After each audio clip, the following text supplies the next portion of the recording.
I had paid extra for my window seat, but it seemed this woman thought her son's wishes were more important than my own. As soon as she boarded the plane, she came right up to me and demanded, "Can you switch seats? My son needs to sit by the window," as if I should just give up my spot because she said so. But I'm not one to easily give in, and this journey had just begun. I'm not typically the type to complain about airplane seating. I don't care about sitting in the front or making a fuss over armrests. But there's one thing I do like, a window seat. And if I specifically booked mine to have that, you can be sure I wasn't about to let it go. I boarded the flight, ready for a quiet trip. I settled into my seat, put on my headphones, and stowed my bag under the seat. I was preparing myself for a peaceful flight, hoping to avoid any unnecessary conversations. Everything was going fine until she appeared. The woman walked down the aisle with a little boy, about 5 years old, clutching a teddy bear as though it were the last thing keeping him grounded. When she reached my seat, she paused and sized me up, clearly assessing whether I was the type who would give in without a fight. That's when I got a bad feeling. She had that look of someone who was used to demanding things, not asking for them. She didn't care about negotiating or offering alternatives. She just expected compliance. It was clear this wasn't just about her son. It was about her need to control the situation. She crossed her arms, took a deep breath, and stared at me. "Can you move?" she asked, her tone like a judge about to make a ruling. I pulled one of my headphones out, pretending I hadn't heard her right. "Sorry," I asked, hoping she would back off. "My son wants to sit by the window," she said, her impatience growing. "Can you swap with us?" So her son's desire to sit by the window meant that I, a paying customer, should just abandon my seat. I glanced at the boy, who didn't seem to care one bit about the window. He wasn't even excited about it. But the mother? She acted like it was a life-or-death issue. I realized this had nothing to do with the child. It was all about her, a person who assumed the world should bend to her will. She probably thought that if she made enough noise, she could make me back down. But not with me. I calmly told her no. I explained that I had specifically chosen the seat and preferred to stay where I was. Clear, polite, and without room for negotiation. She blinked a few times, as if she couldn't believe someone had actually refused her. "But he's a child," she shot back, her voice rising, as if that was going to change my mind. She thought the mere mention of her child would make my stance crumble. But here's the thing. I have nothing against children. It's not their fault they have demanding parents. But if she really wanted her child to sit at the window, she should have planned better. She could have bought a seat in advance or swapped with someone earlier. She wasn't going to get her way just because she made a last-minute demand. And of course, she didn't accept my refusal. She stood there, glaring at me, as though waiting for me to feel guilty enough to give in. The silence between us was thick with tension, but I wasn't going to give her the satisfaction. That's when she decided to take it up a notch. Her acting skills were on full display now. She threw her hands in the air, sighed loudly, and looked around, hoping to gather some support. But no one even seemed to notice. She dragged her son to the row behind mine, still clearly annoyed. But I knew this wasn't over. People like her don't just give up. She might have retreated for now, but I was certain she would try something else. It didn't take long for the next act of her little drama to unfold. As the plane prepared to take off, I settled back into my seat, ready to tune out the world around me. But before we even started taxiing, I heard it, the sound of a child crying. It wasn't an upset, frantic cry. It was more like a practice sob.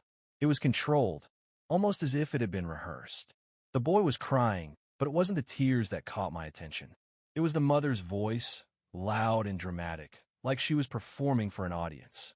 "I know, my love," she cooed, her voice dripping with fake sympathy. "I know you just wanted to see the clouds from the window." She was speaking loudly enough for everyone nearby to hear, making sure everyone knew the details of her tragic situation. "It's so sad when some people don't know how to show empathy," she continued, placing heavy emphasis on the word empathy as if she were making a moral stand. The absurdity of it all almost made me laugh. Was she really trying to make me out to be the villain in this drama? I glanced around the cabin. Some passengers were visibly uncomfortable with the crying, but most were ignoring it. No one was buying her performance. The couple next to me exchanged a brief glance, but said nothing. The man in front kept his eyes glued to his phone. Even the flight attendant, walking down the aisle, didn't acknowledge the scene. It was clear her strategy wasn't working. She was desperate for someone to intervene, to side with her. But no one cared. The people around us had seen enough of these little dramas on flights to pay any attention. Even her son had stopped crying, now focused on his teddy bear rather than the window. It became clear to me that the boy hadn't cared much about the window at all. This wasn't about him. It was about her ego. She was trapped in her own performance, with no audience. The plane started to move, and the voices of passengers slowly quieted as the engines roared to life. With my seatbelt on and headphones back in place, I relaxed, knowing that her drama had already lost its audience. As the plane began to gain speed down the runway, I felt a quiet satisfaction. Not because I had won anything, but because I had stood my ground. In a world where so many are too eager to avoid conflict, too scared to say no, it felt refreshing to assert my right to a simple thing: my seat. It wasn't about the window or the seat itself, but about the principle of not being pushed around by someone who thought the world revolved around their whims. The woman's drama had been theatrics for the sake of control. She had walked down that aisle expecting that her forceful attitude would make everyone bend to her will. But what she failed to realize was that not everyone was going to play along with her script. Her attempt to manipulate the situation, to turn it into a public spectacle, was a reminder of just how far some people will go when they believe they deserve special treatment. In the end, it was her loss. While she fumed in the row behind me, tried to keep the performance going, I had my peace. I was the one who was truly comfortable. The moment she started her little speech to the child, trying to involve everyone in her drama, she only isolated herself more. She wasn't interested in a solution. She wasn't looking for a reasonable compromise. What she wanted was to be right, to make me feel guilty, to make the rest of the passengers feel like they should side with her. But the silence around her was deafening. People had seen enough of these small dramas in their lives and were not interested in participating in hers. The flight continued, the hum of the engines replacing any potential for further conflict. As I glanced out the window, finally able to enjoy the view I had been looking forward to, I reflected on what had just happened. It wasn't about the seat anymore. It was about respect. Respect for my rights and the understanding that no one, not even a stranger, should be able to dictate how I spend my time or where I sit, just because they demand it.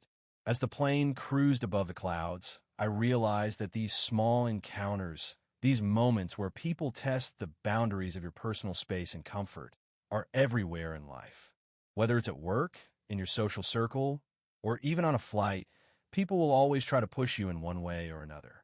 Some will do it with subtlety, others with sheer force. But learning to stand firm, to confidently assert your needs without guilt, is a skill worth having. It doesn't make you rude. It doesn't make you difficult. It makes you someone who understands the importance of personal boundaries and the value of your own peace of mind. By the time we reached our destination, I felt a sense of quiet victory. Not because of the exchange itself, but because I had been true to myself. It wasn't about confrontation. It was about maintaining my comfort and not allowing someone else's sense of entitlement to affect my well-being. As I deplaned, I couldn't help but smile to myself. The woman might have gotten what she wanted for a few minutes, but in the end, I had enjoyed the journey more than she ever would. And that, in the grand scheme of things, was what truly mattered.